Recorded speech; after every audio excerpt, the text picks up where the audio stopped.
Today's episode of the Bleav in Steelers show is brought to you by betonline.ag. We're into the Stanley Cup final. Basketball season is over.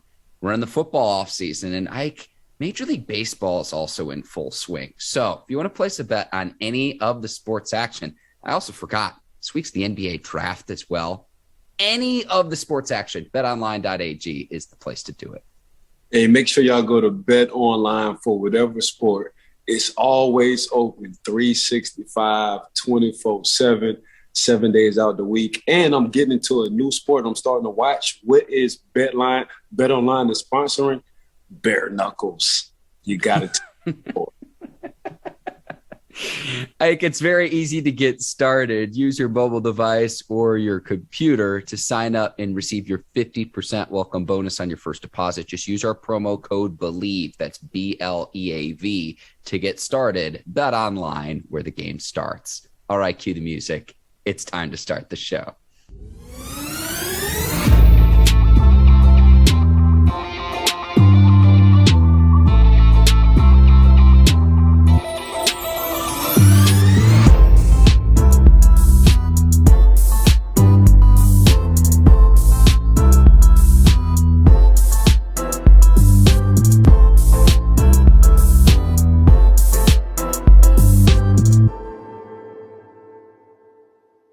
Welcome to the Bleav in Steelers show on the Bleav Network. I'm your host, Mark Bergin, joined as always by my guy, two-time Super Bowl champion and 12-year veteran of the Pittsburgh Steelers, the king of swag and you, number 24, Ike Taylor. IT, recording this tonight on a Tuesday night, had to reschedule. I am very happy to see you. We have a loaded show. You're rocking the Honus Wagner shirt. How are you doing this evening, my man? Mark, I'm doing real good, man. Just chilling, happy to be back in the state of Florida. Ain't nothing like Orlando, man. Man, I do miss this state when I do travel, but, you know, Bleav in Network is back on it. So here we go. Night episode. We have a loaded show, Ike. Deshaun Watson settles 20 of the 24 sexual misconduct cases against him.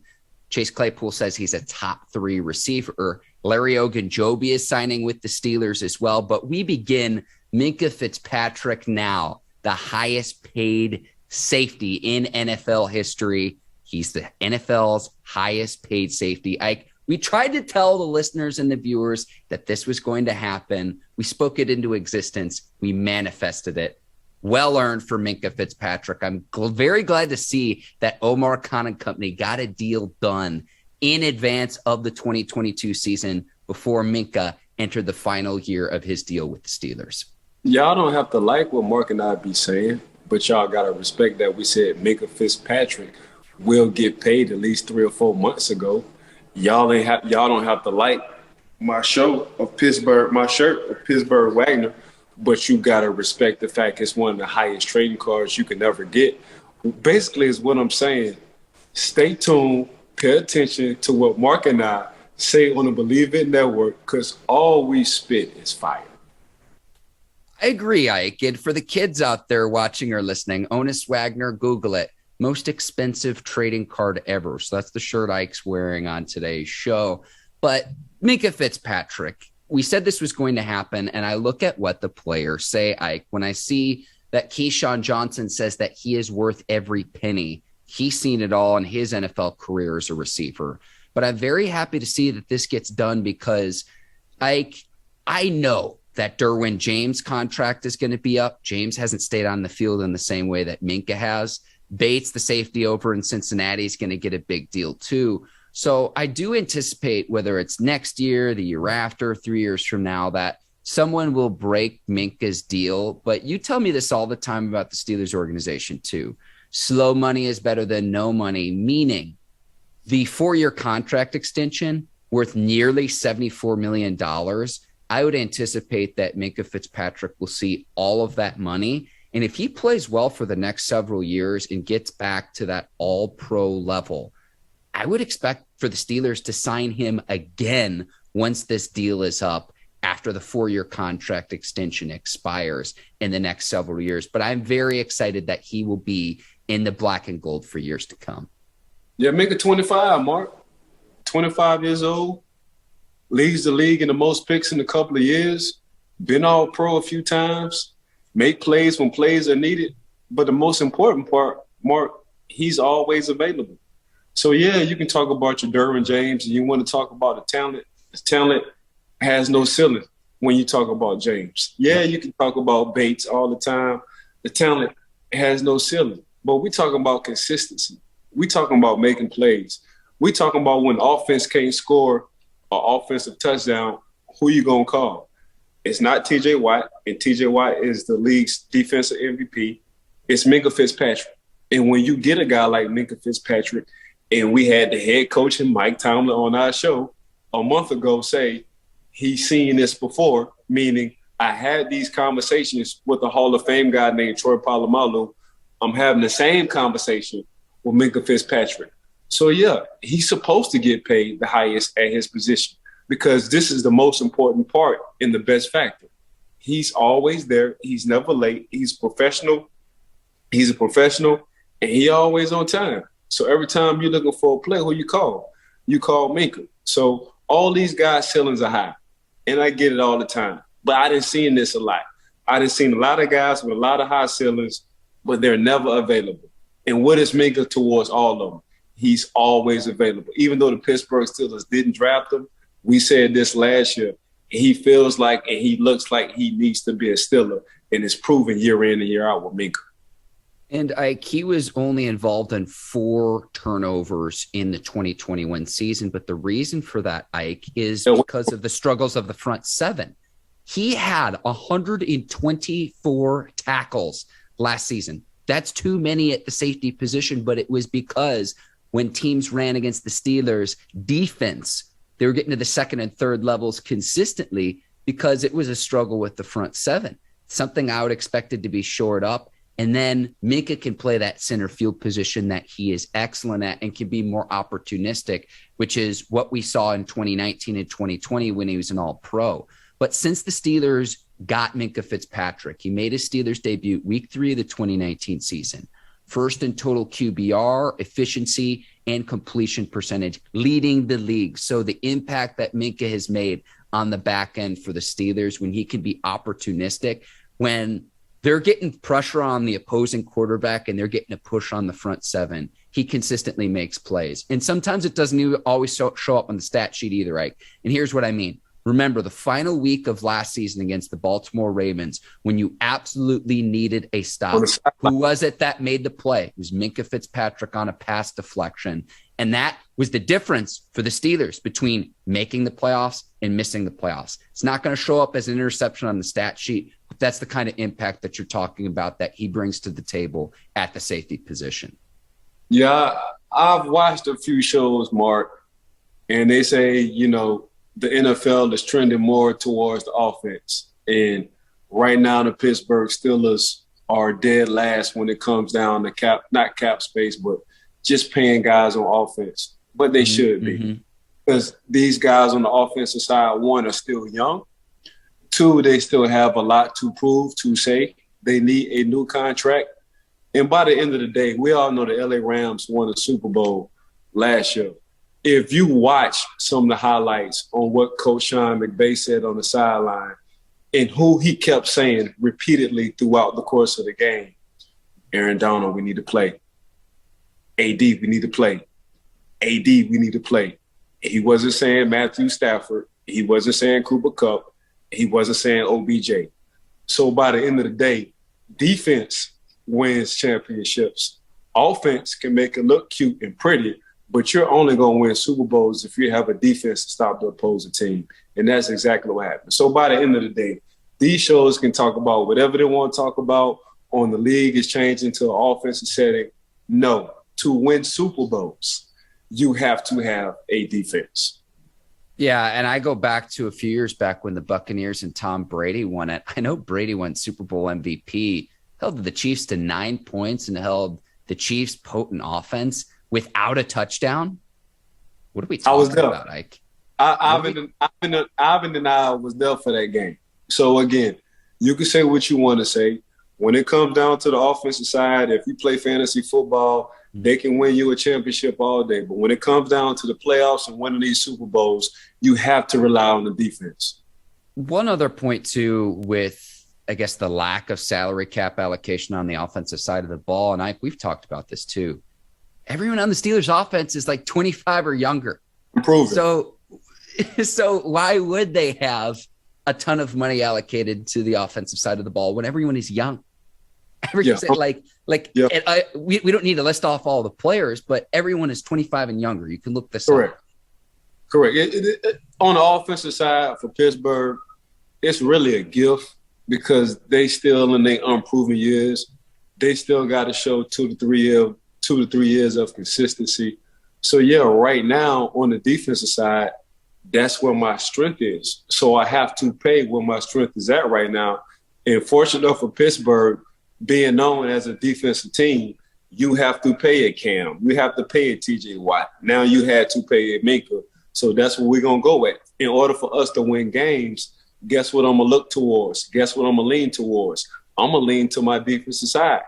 If I'm the Kansas City Chiefs, Mark, which is your home state, so say, I'm going to lean towards the offensive side because that's the strength of my team. So other than that, for the Pittsburgh Steelers, if I'm Omar and I'm sitting back and I'm the GM, I'm just taking my time on paying the guys on the offense. I'm with you, Ike. Steelers, one of 5 teams in the league with 2 defensive players making at least $18 million per year. Minkah Fitzpatrick, TJ Watt. I'm excited to see what they can do this upcoming season for the Steelers. Ike, any final thoughts about Minkah before going on to the next segment? Nah, Minkah, I'm so glad you got paid your cheese. So glad you got paid your cheese, and you ain't even have to be a rat.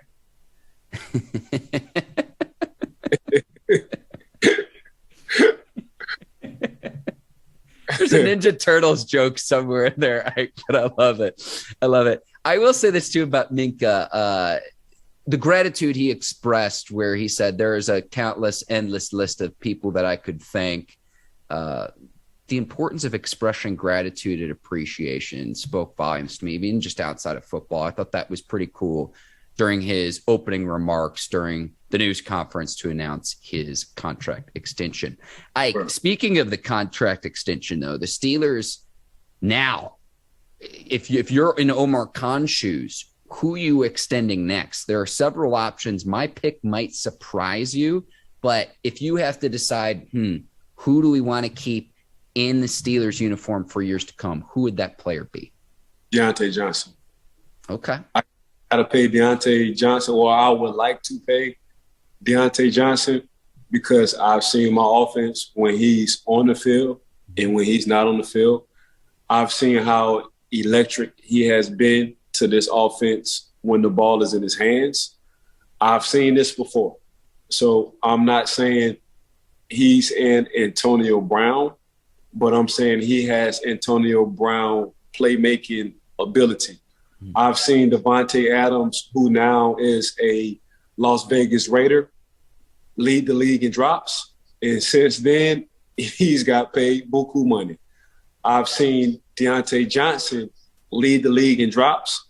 And since then, so far, a year coming off those drops, he's been Mr. Consistent when it comes down to the wide receiver position for the Pittsburgh Steelers. So right now, in my mind, he's the next I will pay if I'm a GM for the Pittsburgh Steelers. That's what I'm going to do. I'm going to pay Diontae Johnson because I feel like he's the most valuable guy on the offensive side to this day. That is a very good pick because he's due only about $3 million and coming off that Pro Bowl season in 2021. He is worth more than that. Now, to say, is he worth as much as a Tyreek Hill, some of the top elite talent? No. Probably not quite there, but he's close.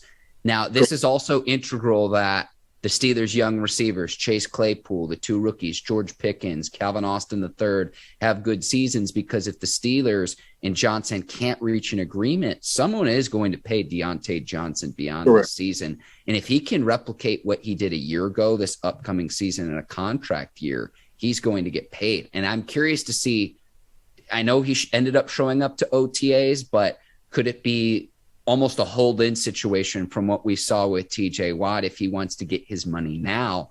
Or will he decide to play out the final year of his rookie deal, in which case the Steelers could say a year from now, hey, if we can't come to an agreement, we're going to put the franchise tag on you because he is so explosive and so important to the Steelers offense. And he did a great job training with those tennis balls too, Ike, to improve his focus on catching passes. And that really seemed to work for him, considering the year before in 2020, he did lead the NFL in drops, like you said. Now, having said all of this about Diontae and as important as he is to the Steelers offense, Ike, I'm going to go in a little bit of a different direction. Okay. And this is someone we talk about a lot during the regular season, but we don't really talk a lot about during the offseason.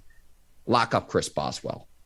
You're talking about one of the most accurate kickers in all of football. He is, in my opinion, the best kicker in football other than Justin Tucker of the Baltimore Ravens. But Chris Boswell, 31 years old, and he has been absolutely reliable from 2019 through last season, 92.3% on his field goal kicks. Give him the money that he wants. He's one of the league's best. I'd like to see Chris Boswell in a Steelers uniform for years to come. Hey, Mark, I'm not going to disagree with you on that one. I think Bozzy, just out of everybody on that entire team, he has been Mr. Consistent. He's been one of the guys, or the guy who have kept the Pittsburgh Steelers in games just off of his leg. Yep. Bozzy, well, and the only person you can really compare him to is Tucker. I think Tucker kicked that, 63, 64-yard field goal against the record, whatever the record was, yes. He kicked a 60-plus field goal. But other than a 60-plus field goal, who's been more consistent than Tuck? It's been Bozzy. So I kind of think, and you hit it on the head, we talk about him, but he don't get much of the national exposure. Yeah, pay Bozzy. And I think that's what the Pittsburgh Steelers would do first before they pay Diontae Johnson. Now Diontae Johnson have to look at this situation in two ways, Mark. He could tell his agent, look, I would like to get paid now. I know I'll be in the media tier when it comes down to my salary and my pay. Mm-hmm. So I'll settle for 10 to 12 a year, build my resume, and on my third contract, I would like to get paid like a top tier receiver because I'm a bet on myself on me building my stats. That's what I think he should do. Now that's on him. Maybe his agent might tell him, hey, look, wait, catch this franchise tag. You ball out this year. The Pittsburgh Steelers or somebody else might pay you in 2 years. But if I'm Diontae, I'm not leaving Pittsburgh. One, we have Mitchell Trubisky, and I think Mitchell Trubisky will start the season. I don't think there will be a rush for Kenny Pickett to be a quarterback. I think Pittsburgh will allow him to sit unless it's super close in training camp between Mitch and Kenny. But from a Diontae Johnson standpoint, if I'm Diontae, I'm going to go ahead and get my money right now. Now I'm going to ask the Pittsburgh Steelers, or Diontae, if you listen to our show, go ahead and do what Dak Prescott did. Get all your money up front. Don't worry about Don't worry about what the world is saying in your salary. Come back 3 or 4 years from now, build your resume, then you're going to hit the big bank. So that's what I would do if I'm Diontae Johnson. But getting back to Bozzy, I think Bozzy should be the number one priority, Mark. I agree with you on this one for the Pittsburgh Steelers, but I do think they will get the job done before the season starts with Bozzy before Diontae Johnson. Yeah, let's get them both, Ike. And with Diontae Johnson, one thing too, though, and let me play devil's advocate here. If he does decide to play out the final year of his rookie deal and he doesn't want to renegotiate in advance to his final year of his rookie deal coming up, maybe he sees, okay, what does Mitch Trubisky bring to the table? What does Kenny Pickett bring to the table at the quarterback position? Because it is going to be different now that Big Ben's not back there at the quarterback position, which we've had for the last 18 seasons in Pittsburgh. So see what they bring to the table from a quarterback position, and maybe you have better chemistry with one quarterback than the other. That's honestly, like, Ike, we're going to talk a lot about the quarterback battle between now and week 1 of the 2022 season. But one of the things I'm going to be watching is what kind of rapport do the quarterbacks have with each respective receiver. And that's different for every individual player. And that's honestly one of the biggest things that I'm going to be watching when the preseason starts here in August. Yeah, I think all of us will be watching.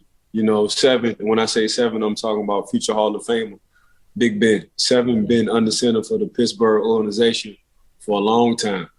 So it's going to be different watching those two, but there will be a battle between Kenny Pickett and Mitch Trubisky. I just think personally Mitch Trubisky Now that the grass is greener from him, not even from a franchise, but from a personnel standpoint, a wide receiver standpoint, offensive line standpoint, a running back, tight end standpoint, and of course a defense standpoint. Other than the first year, he did play with a solid defense with the Chicago Bears. I think that was Mac first year as well, coming from free agent. But other than that, though, the grass is greener for Mitchell Trubisky. So time will tell. I do think he has all the tools to make it happen. But if it's close, I think Coach T pretty much said it in a nutshell. If it's close, they just gonna give it to the kid. And the kid, I mean Kenny Pickett in training camp. If it's close between those two. But yeah, man, I do agree with you, Mark, 100%. Go ahead and pay Chris Boswell. Chris Boswell is not going to hit you in the pocket as much as Diontae Johnson. Get him out of the way, and let's see if we can work something out with Diontae after we pay Chris. Before we get to Larry Ogunjobi, with the last point I want to make about Boswell is you don't want to goof around playing roulette with the kicker, Ike, because late in the season, when you absolutely need a field goal like 50 and in all honesty, like you've got to be nearly automatic in this league. And you don't want to jeopardize that of someone who has been so reliable when you need him time and time and time again. And a lot of times we talk about how the weather gets colder in Pittsburgh on the open end of the stadium at Heinz Field when the wind blows, and you have a kicker who's accustomed to that in Chris Boswell. To me, don't goof around with that at all. And that's why I picked him, to where it's just like he's the guy I want the Steelers to lock up for the next several years because he's been so consistent. Well, Mark, he's the closer. You know, it's just like baseball. You know, you catch a few good closers in baseball, and you're like, dang, why is they paying this guy so much money and he's only pitching maybe 2 max innings for a couple of games? Mm-hmm. You know, every 3 or 4 games. Because he's winning these ball games for us and he's closing the game out. That's Bozzy. Like, you're taking points. If you don't sign Bozzy, basically you're taking points off the board, because over the course of a couple of years, that's exactly what he's been doing. He's been giving you points when your offense was so-so and okay and your defense wound up balling. So, yeah, I agree with you 100% about Bozzy. All right, Ike, the Steelers today signing Larry Ogunjobi to a 1-year deal. Not sure how much this contract is worth yet, but Larry Ogunjobi now playing for his 3rd AFC North team. And this is a player who was supposed to sign with the Chicago Bears in the offseason. He could not pass a physical. And so he has also visited the New York Jets, but he initially had a 3-year contract worth more than $40 million with the Bears. But because of his right foot injury in the playoffs for the Bengals last season, he didn't end up signing with the Bears. And now the Steelers end up getting him to help fill the void left by Stephon Tuitt. I love this signing, and Ike, you lent me your psychic abilities. This is something where we told you about weeks ago that Ogunjobi could be a possibility to the Steelers. I spoke it into an existence, Ike, but go back and listen to the tape. It's out there. He's one of the names that we mentioned when we talked about when Stephon Tuitt retired, who could fill the void. We now know it's going to be Larry Ogunjobi. Yeah, so we was basically talking about 2 players. It was Ndamukong Suh or it was Ogunjobi. Them was the 2 we were talking about when it came down to filling the void with Stephon Tuitt. This what I do like about Ogunjobi. He can play anyone on the line. And to play in the Pittsburgh Steelers defense, which they still run a 3-4, but I do think they're going more towards a 4-3 because that's just home for Coach Tomlin. He can play defense and he can play defensive tackle. And they did a 1-year deal, and the 1-year deal is let me see how that foot is. Now, since you've been shuffled around the AFC, we want to see for ourselves. And we need depth.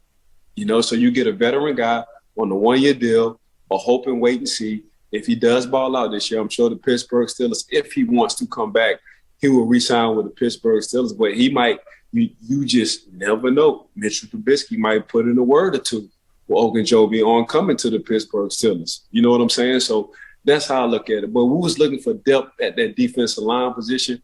But not only depth, we was looking at depth for a guy who can play anywhere in that 3-4 and help out the Pittsburgh Steelers. And that's what Ogunjobi can do for the Pittsburgh Steelers right now for this 1 year.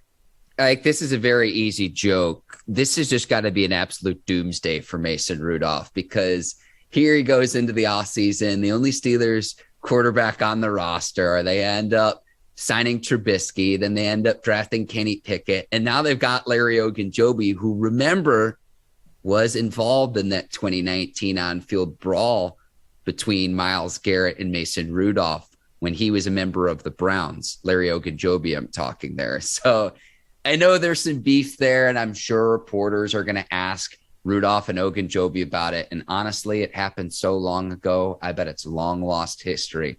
But it's an easy joke. I had to point that out there. But man, what an offseason it's been for poor Mason Rudolph, because now he's got a quarterback competition, and then you sign a player who was suspended as a result of his involvement with that on-field brawl 2 years ago.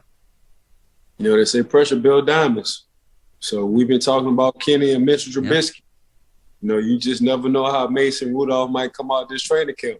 You know, so that's a good thing about competition, though, Mark. And for that quarterback position for a very long time, Pittsburgh really never had no competition. You know, the competition was who was going to back up Big Ben. That was the competition.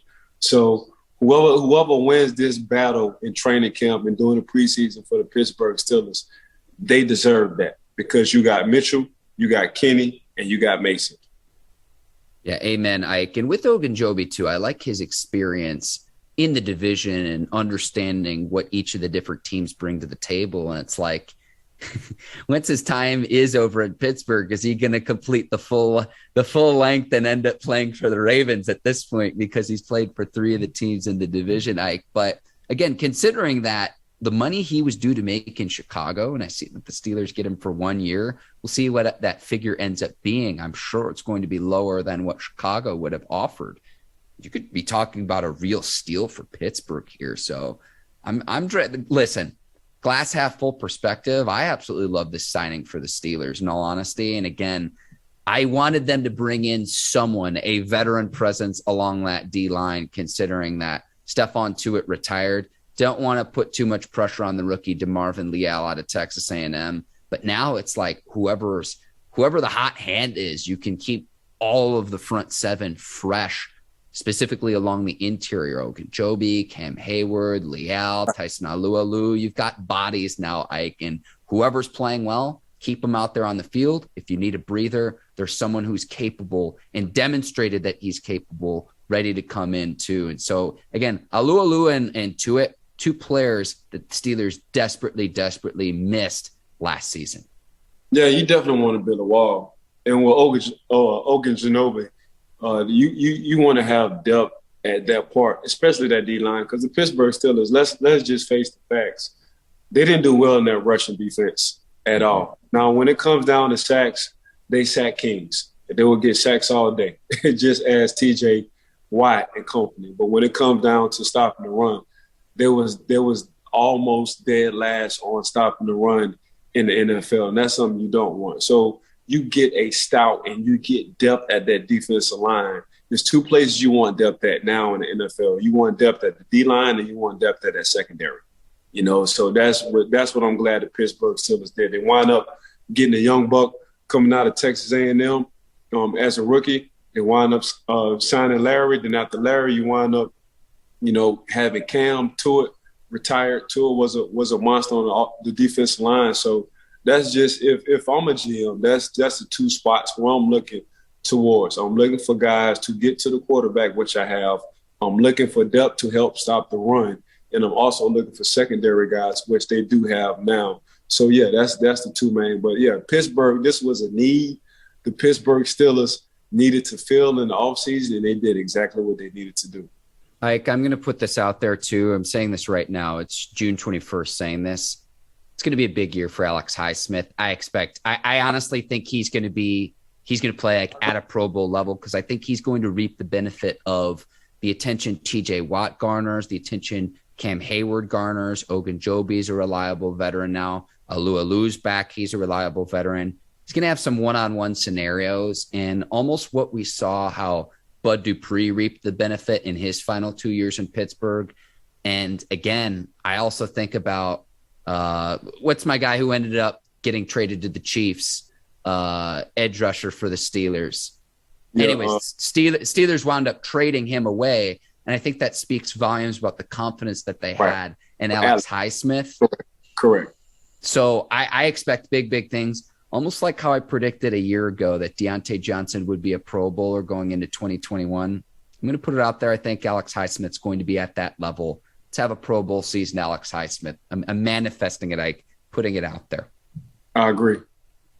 All right, Ike. One other thing, too, Ndamukong Suh's still out there. I saw that he's tweeted now that he'd like to continue playing. Raiders are a possibility. It doesn't look like he'll be back with the Buccaneers, but Ndamukong Suh still out on the open market, too. I know he's, on the other side of 30 at this point, but a team for the right price could still get a very, very good and violent defensive lineman in Suh as well. So curious to see where he winds up. I was kind of hoping he would be with the Steelers, but I like this deal with Ogunjobi. Curious to see what the figure is on Ogunjobi's deal as well. Yeah, I wouldn't. Don't be surprised if you see Suh with the LA Rams. I think at this point, and what Suh has to understand, Suh got to understand his price might be too high.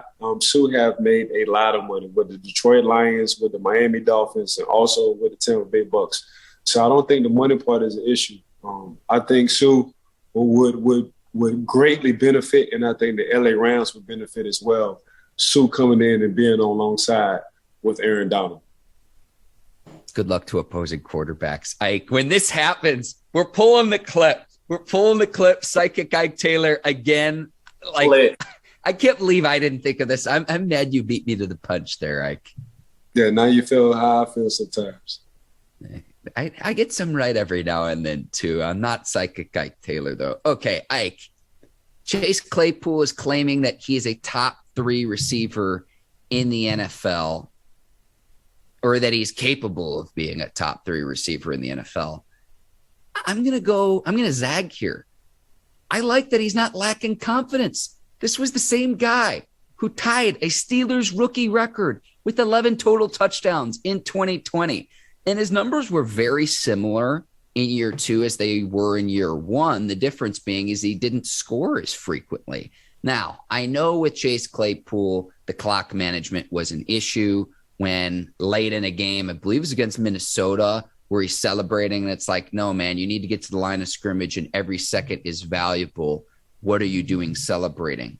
That's all between the ears. But from the neck down, Ike, we're talking about a receiver who had the same combine measurables as Calvin Johnson. And honestly, if you watched his full interview, Chase Claypool, I'm talking here on the I Am Athlete podcast, I was very impressed with everything. Now the headline's going to be, oh, he's a top 3 receiver. He's out of his skull. But what would you want him to say? No, I'm lacking confidence, or I can't get there. So in all honesty, is it higher than what reality is? Yeah, absolutely. But in year 3, I expect him to continue to progress, and at least physically what he can bring to the table, it's all right here between the ears for Chase Claypool. So if he develops a rapport with whoever the new quarterback is for the Steelers, yeah, I do expect him to have an 1,000-yard season. I expect that out of him as a second-round pick, and what we saw from him as a rookie.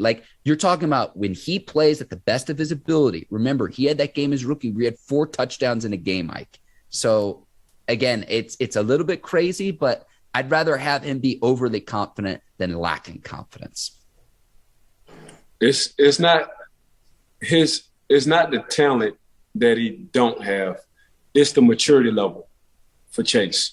So what Chase have to do going into year 3 is understanding now he won't have a mishaps like he had in the Minnesota game. But not only that, the maturity level, it's the accountability. It's the, you know what, I was wrong on acting like that in the last couple of seconds. It's owning up. It's admitting. It's not going on a Monday and was like, well, man, my offensive line tried to snatch the ball out of my hand. Well, damn, I wonder why the offensive lineman tried to snatch the ball out your hand. We only had a couple of seconds, and you was using them couple of seconds to celebrate a first down that we didn't get. So that's exactly why. Now, when it comes down to the talent and having a high ceiling, that's Chase all day. I personally do Bleav Chase Claypool is a top 3 when it comes down to talent in the NFL. I think his measurables are unbelievable. But for me, it's just a maturity part. You know, when you look at a Diontae Johnson, and he's much more mature, he's going into the same situation as Chase. When you look at a Justin Jefferson, he's way more mature than a Chase at this point in time. When you look at a Chase, Chase with the Cincinnati Bengals, I'm drawing a blank. Ja'Marr Chase. When you look at Ja'Marr Chase coming in as a rookie, the maturity level. So that's what you look at when you look at it from a GM perspective, or when you're looking at it from a coach perspective. We can, but we don't like these immature, heat in the moment acts from you. When you seeing a Ja'Marr Chase as a rookie coming to the league up, when you seeing a Justin Jefferson understand how valuable time is when it comes down to making these plays, that's all they saying. Now, talent-wise, talent like a Justin Jefferson, talent like a Ja'Marr Chase, he has that kind of talent. But like you say, it's up here. It's in between the ears, or like Coach T like to say, from the neck up. He has to get more mature than that, and I think his third year he will be. Yeah, another player where it's like if he plays up to his ability, Pro Bowl. I mean, Ike, in all honesty, like that should be what he aspires to do this season. And like again, we've seen flashes of it. Now, I will say this too. When you have a quarterback that's going to be able to extend plays with his legs, I'm curious to see how that develops the downfield passing game, because he was able to generate pass interference penalties, which like that doesn't go to his receiving total, but he can be an absolute bully in a jump ball situation, Ike. Yeah, I'm not with his talent. I won't disagree with nothing you're talking about with his talent. It's just the maturity part. And what Chase understand is when you have a young Justin Jefferson, when you have a Ja'Marr Chase, when you have those guys who gets it coming from college to their rookie year ASAP, and you wonder why these guys getting paid these big bucks ASAP, it's because it's small moments like that. And they hold themselves accountable when it comes down to post-game interviews. Like, hey, Justin, hey, Ja'Marr, what happened on this play? You know what? I should have caught that pass. Or you know what? I should have gave the ball to the referee and not celebrated. Those guys admit to their mess-ups. That's what Chase have to work on as he progresses in the league. No, Ike, you're right about that too, because remember before the start of the season, the two headlines with Ja'Marr Chase out of Cincinnati was, okay, did they make a mistake drafting Ja'Marr Chase instead of Penei Sewell? But remember in the preseason as well, there was that storyline I'm talking about a year ago when the Bengals were like, he might have problems catching the football. This was before the start of the season. It's like, well, clearly that wasn't an issue, but you're exactly right about it in terms of it taking accountability, because that was a storyline about Ja'Marr Chase. You could go back and look up the headlines before the start of the 2021 season. That was a storyline in Cincinnati with Ja'Marr Chase. Well, the media said that with Ja'Marr Chase. His teammate. Yes. You know what I'm saying? His teammate said nothing about that. And that's the first thing when Ja'Marr, I think, went for 150 plus.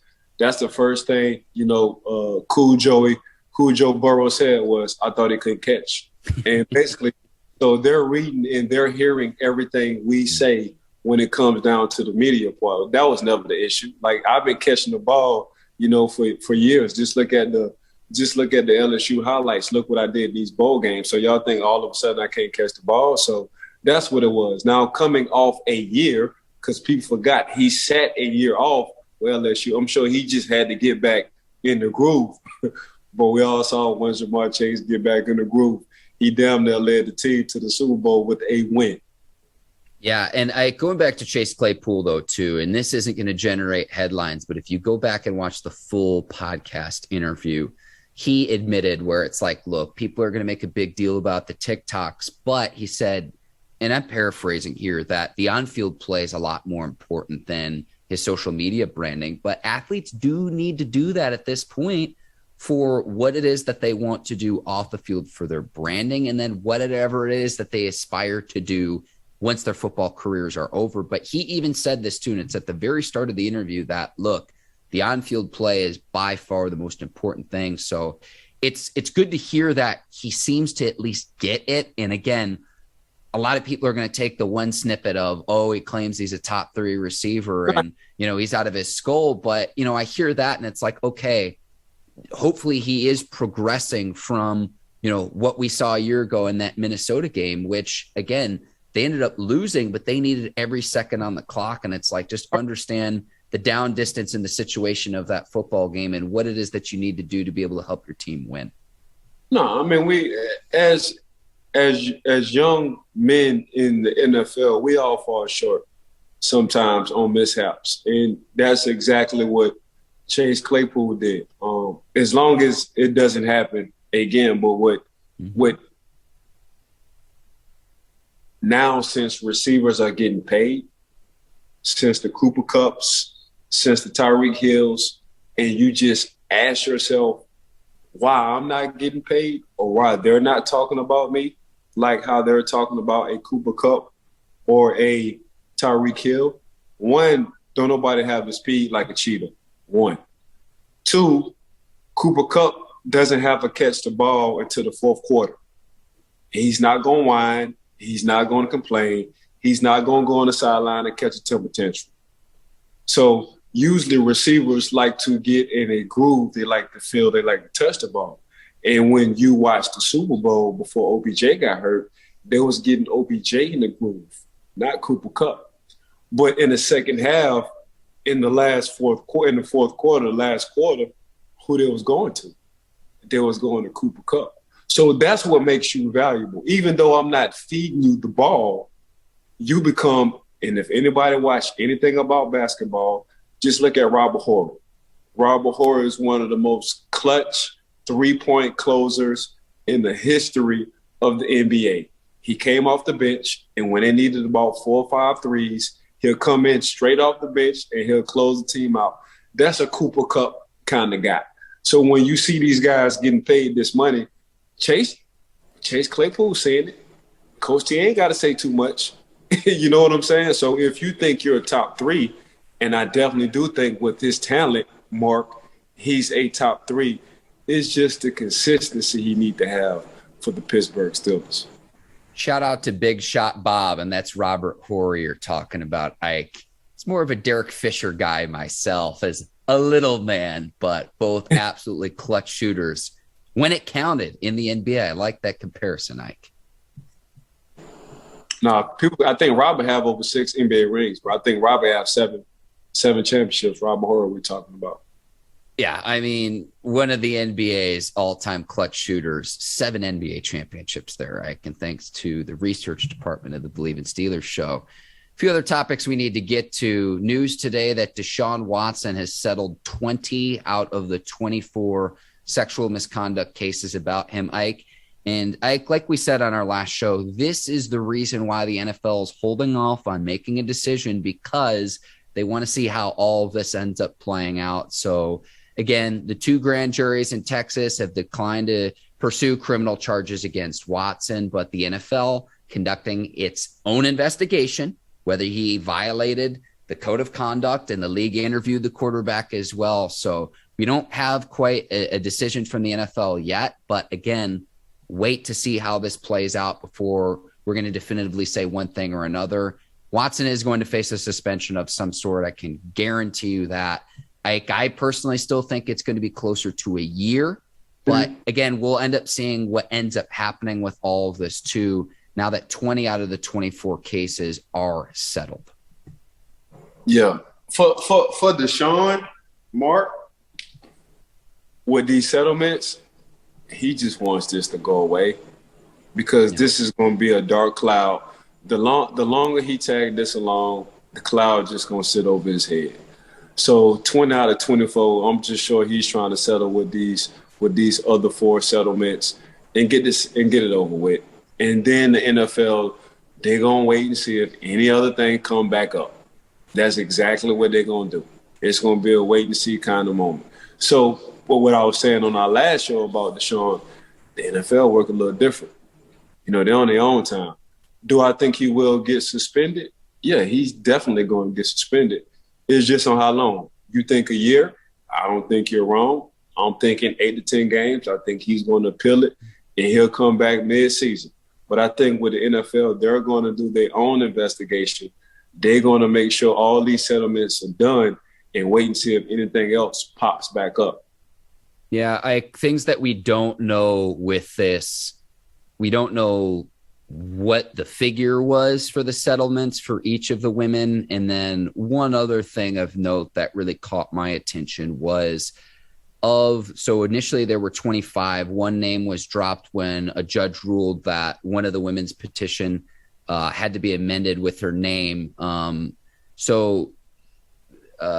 attorney Busby, I Bleav it's Jay Busby, noted that Ashley Solis, the first woman to file a lawsuit against Watson and the first to speak publicly about it and identify herself as a plaintiff, was not one of the 20 to settle today. So I thought that was noteworthy too. So again, we're going to see, look, I don't, when things are fluid, I don't want to say definitively one way or another, this is how it's going to shake out. We'll see what ends up happening with the remaining 4 civil lawsuits still out there with Watson. And we'll continue to talk about this here on the show, Ike, too, because the Browns and the Steelers division, a team that the Steelers are going to have to play twice this season. So we'll see what ends up happening too, and then how that affects the on-field play. Again, and I need to say this too, just so this isn't taken out of context, that's not to underscore the seriousness of the allegations against Watson as well. So just putting out all of the facts there. Tony Busby is the name of the attorney as well. Just want to correct that too for the record too, Ike. No, Deshaun, as a player, in Deshaun's mind, he wanted this dark cloud to clear. And the only way it's going to clear if he settle. That's just how it's going to go. Now it's on the NFL hands on exactly what they want to do with Deshaun Watson. So they're going to take their time as well. That's why they're going to suspend them. They're going to suspend them and see, and it's going to be a waiting game to see if anything else pops up. You're thinking a year. I'm not going to argue with the year because they can go from the year and they can do some more investigation, and they might say, hey, man, you can come back in week 12. You just never know. So, yeah, in Deshaun's mind, he wants this thing to clear. And I'm sure the women, they want this to clear as well. Yeah, and one quick note to wrap this up, to put a bow on this as well. You mentioned settlement. The reason for that is if this does go to trial, and again, it's a civil suit, not a criminal suit, but if it does end up going to trial, that will not happen until 2023. So Correct. That would happen after the 2022 season. And again, if it does end up going to trial with the civil case, the burden of proof is much less than that it would be if it were a criminal case as well. So just want to throw that out there, make sure our listeners and viewers are informed about the situation regarding Deshaun Watson. Ike, as we wrap up here, 2 final thoughts. I saw Rob Gronkowski is retiring. The greatest tight end of all time, Ike, in my opinion. There's been a lot of other greats. Kellen Winslow and Tony Gonzalez, and we love Heath Miller in Pittsburgh. But in my opinion, Gronkowski is the greatest to do it at the tight end position. Wanted to see if you had any personal experiences with Gronk, because I do have one story. Sasquatch. I don't know if anybody ever saw Sasquatch, but I've seen him a few times. His name is Rob Gronkowski. That's exactly what his name was. So there always have been an in the woods kind of sighting. And if you can just look up Sasquatch, they say he's about Rob Gronkowski height, size, weight, and speed. I've tried to hit this man a few times. And what I did was I started around his waist and I slid to around the bottom of his shoestring. That's how big and strong Sasquatch is. And I held on for dear life. That's exactly what I did. But the Hall of Fame, Rob Gronkowski, he did a hard 11 years. And when I say a hard 11 years was when we first got into the league, the game, the rules were slowly changing into helping the defenseless guys getting hit in the head from us at the time to going below the knees. And Rob made that transition. That's exactly what he did. He was one of the only few who did both. And what I mean by both was he was able to hold his point from the run blocking, and he was able to come out and make plays receiving. And if you watch Tom Brady at his highest peak, at his good moments, when it came down to clutch time and he was looking for a particular guy, it was Rob. You know, he got Rob out of retirement the first time. Obviously, Rob retired his second time. I don't think Tom could have got him out on this one. I think he's having too much fun right now, but he paid his dues. He did everything. But when you talk about Rob, the first thing, people haven't seen Rob in person. He looks, and I've never seen Sasquatch, but I think Rob Gronkowski is Sasquatch to the T. I love that. I absolutely love that. You made me laugh to where I forget what I'm even going to say. I honestly didn't believe this news today until I saw Tom Brady tweeted about it.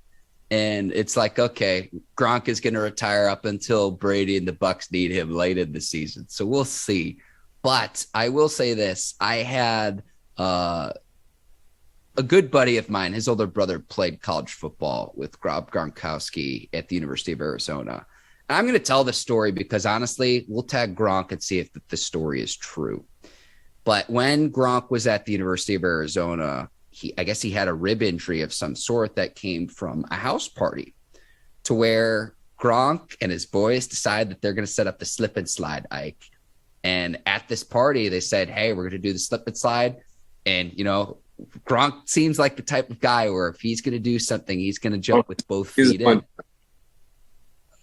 So I guess he goes on the slip and slide, ends up injuring his ribs. I guess he cracked a rib, Ike, at this party. But if he decides to tell his coaches, there's going to be hell to pay later. So I guess at the next practice, he tells the guy across from him during the scrimmage, hey, I'm going to go down and have an injury, like make this look legit. And sure enough, he ends up going down. And when they ended up, I guess he ended up missing several games at Arizona. But I mean, look, it's happened decades ago, ends up being a draft pick, Bleav in the second round. And now he's going to be headed to Canton in 5 years now that he's decided to hang it up. But Rob Gronkowski and the slip and slide at the University of Arizona, I want to verify if that's actually true, but I have it on good word that this is something that actually happened to him when he was in college at the University of Arizona. I mean, you can just look at Rob now. You know, he's a big kid. The dude enjoys life. He has fun. He gets Tom Brady out his element. You know, the first time we really seen Tom smile and joke was, you know, when Tom came to Tampa and they had their own show between Rob and Tom and they feet in the pool and they doing interviews against each other. Like, that's how Rob just puts you in the element to where you just feel free and you're not worrying about what the world says about you. That's just Rob. You can just tell by looking at from afar. Now, when it comes down to partying and kicking it, you want to be around him. He's the life of the party. So I think that story is true as hell. Now, when it comes down to football, ain't no fun about it. You want him to be on your team, not going against him. So shout out to Rob Gronkowski, Hall of Fame career. We'll see him in Canton in 5. 100%, Ike. Final thought, Ike. Oneil Cruz, 6'7" shortstop for the Pittsburgh Pirates.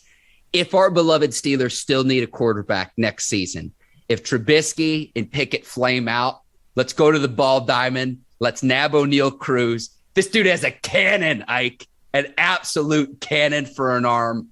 If the Steelers still need a quarterback, just go across the ball diamond. We got him already in the 4-1-2 in Pittsburgh. I'm gonna say this how kids talk in Florida. And when I say jit, they mean kid. When I say bruh, they mean good. That jit good, bro. That jit is good, bro. When you see a 6'7" shortstop double clutch a play and still make it on a beeline, and that's one of the fastest throws from where he was at to first base, and he do that, and he's looking like the Fantastic Four, long and lanky, and he got that ball there ASAP. When I saw that highlight, I was like, oh my gosh. One, I've never seen a 6'7" shortstop. That's one. Right? Right? Usually your butt is on first base, doing a split, catching everything. That's what you're usually doing. So for you to be a shortstop, 6'7", says a lot about your athleticism. One. Two, when he threw that ball from the shortstop position, his arm damn near reached the pitcher. That's how long his arms is. Two. And that ball got there ASAP. Tell me if I'm lying, Mark. We got to end the show. Because we've gone off the rails. Well, I mean, that's no, you're not lying. You're not lying. Check out that clip. An absolute laser. And this guy does it all. But yeah, I've never seen a 6'7" shortstop, and I've been watching baseball for almost 30 years of my life at this point. No. So, Ike Taylor, you are the absolute best. I want to thank you, the Bleav Network, our producers over at Brinks TV, led by John Brinkus, Courtney Vargas, Herbert Diaz, Lucy Oden, and producer Yincy. Today's sponsor of the Bleav in Steelers show, betonline.ag. And I want to thank the listeners and the viewers for tuning in, joining us, and taking you on a journey on today's episode of the Bleav in Steelers show. Hey, listen, I want to thank you, Mark, and the Bleav Network crew, Brinks TV crew, with just, having some patience and rearranging y'all schedule for this nighttime at 8:30. I really appreciate the whole crew. We had an awesome show today, Ike. For Ike Taylor, I'm Mark Bergin. Give us that 5-star review as well, Ike. 5 stars and 5 stars only. For Ike Taylor, I'm Mark Bergin. Thank you for listening and watching the Bleav in Steelers show. We will see you next week. And until then, take care and so long, everybody.